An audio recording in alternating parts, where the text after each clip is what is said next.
China has long been regarded as the factory of the world. The nation accounts for over 30% of the world's value-added manufacturing.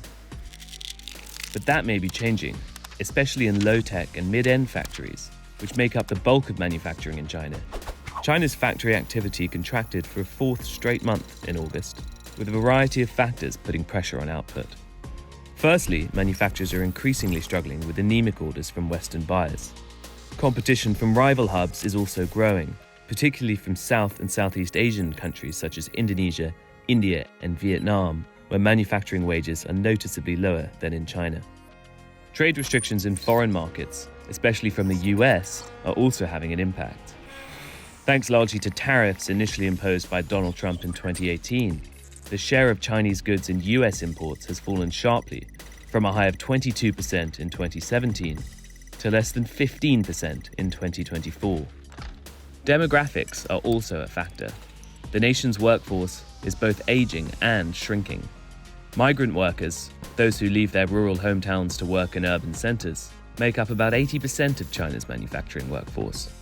But their median age has risen from 34 in 2008 to 43 last year. These workers are also shunning production jobs for positions in the service economy, even though salaries are lower.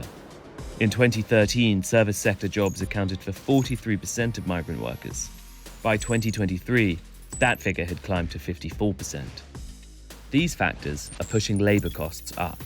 Average wages in private sector manufacturing have more than doubled in the decade to the end of 2022.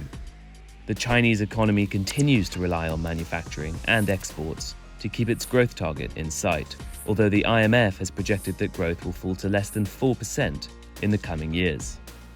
Part of Beijing's list of policy solutions to China's manufacturing problems is to prepare the industry for a future of fewer workers, using more automation and investing heavily in advanced manufacturing.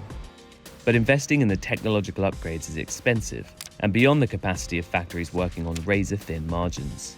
For some in China, a high-tech factory future may be more of a theoretical answer than a practical reality.